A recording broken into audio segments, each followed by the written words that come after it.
What's up, guys? This is Chris from DraftDashboard.com. Here are my DFS picks for NFL Week 5 sleeper picks. These picks apply for DraftKings and FanDuel. Before I get started, please drop a like on this video and hit that red subscribe button And hit that bell icon so you don't miss our new videos. In this video, I'm going to give you some of my top DFS sleeper picks.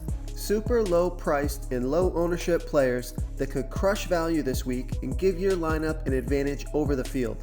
These are risky plays, meant for large tournaments only. Don't go all in on any of these guys. They are high risk, high reward picks. And if you stick around to the very end of this video, we'll use the Draft Dashboard tools to make a DFS lineup using the picks we just made. Okay guys, NFL Week 5.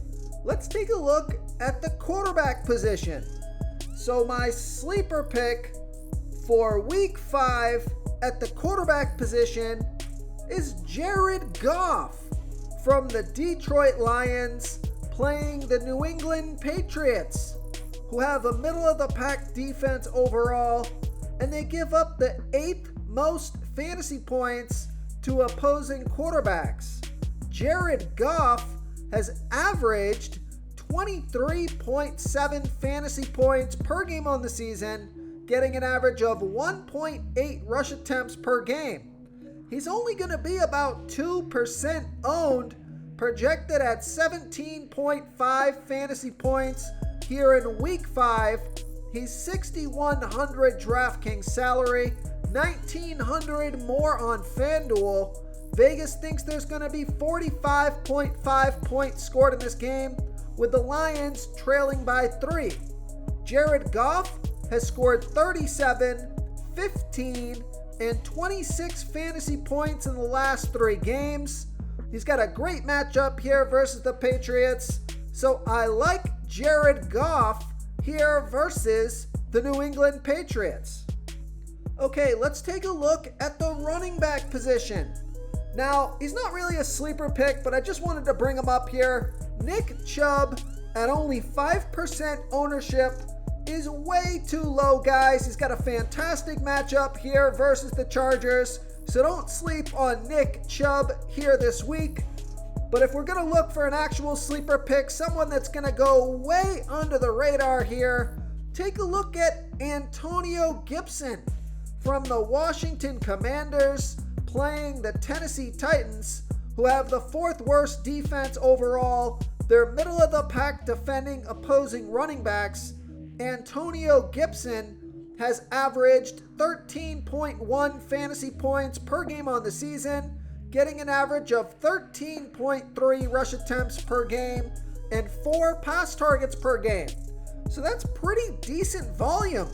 Over 17 touches a game on average, and he's only going to be about 1% owned, projected at 10.5 fantasy points here in Week 5. He's 5,900 DraftKings salary, only 400 more on FanDuel. Antonio Gibson has scored 9, 11, and 12 fantasy points in the last 3 games, off of 13, 12, and 14 rush attempts, on top of 3, 1, and 4 pass targets. So I like Antonio Gibson here versus the Tennessee Titans. Before I continue with the picks, I'm excited today because we added a new contest for everyone watching. If you want to enter the drawing for $25 PayPal, all you need to do is like this video, hit that subscribe button, and make a quick comment below to be entered into the drawing. We'll reply to a random comment and let you know that you won. And we'll send you $25 PayPal. So it's that easy, and we pick a new winner every Saturday and announce them in our video. So get your comment in now so I can add another entry for you. Okay, let's take a look at the wide receiver position. So I have a couple sleeper picks for you here. The first one is Terry McLaurin from the Washington Commanders, playing the Tennessee Titans, who have the 4th worst defense overall. They give up the 3rd most fantasy points to opposing wide receivers. Terry McLaurin has averaged 12.2 fantasy points per game on the season, getting an average of 6.8 pass targets per game. He's been on the field for 90% of the snaps, only going to be about 2% owned, projected at 13 fantasy points here in week 5. He's 6,200 DraftKings salary, 300 more on FanDuel. Terry McLaurin has scored 4, 19, and 12 fantasy points in the last 3 games, off of 6, 9, and 8 pass targets. And let's take a look here. One of their number 1 wide receivers, Jahan Dotson, is out. So it's going to be a lot of Terry McLaurin and Curtis Samuel. Now, Curtis Samuel coming in at about 9% ownership. So if you want to be contrarian here, the salary difference is not much. Only $400 more. You can get Terry McLaurin with super low ownership here. So I think it makes him a fantastic tournament play. So I like Terry McLaurin here versus the Tennessee Titans. Okay, the other wide receiver sleeper pick that I like is Noah Brown from the Dallas Cowboys, playing the LA Rams, who have a middle-of-the-pack defense overall. They give up the second most fantasy points to opposing wide receivers.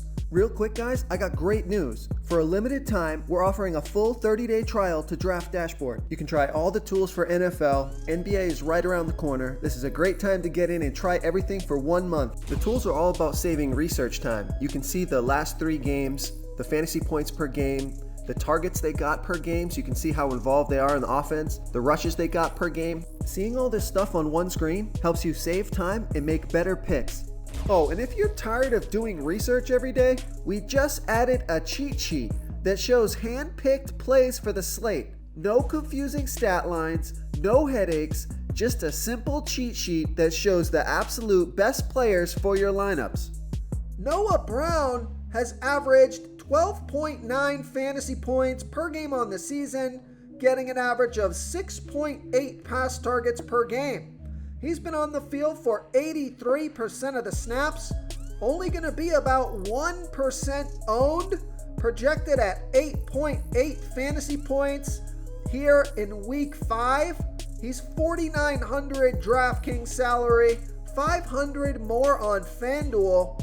Vegas thinks there's going to be 42 points scored in this game, with the Cowboys trailing by 5.5. Noah Brown has scored 9, 10, and 20 fantasy points in the last 3 games, off of 6, 7, and 5 pass targets. Let's take a look. It looks like CeeDee Lamb is questionable. So if CeeDee Lamb doesn't play here, that is going to boost the targets and the production from Noah Brown and Michael Gallup. So just keep an eye on CeeDee Lamb. If he doesn't play, I love Noah Brown here. So I like Noah Brown here versus the LA Rams. Okay, moving on to the tight end position. This sleeper pick is kind of a no-brainer for me, guys.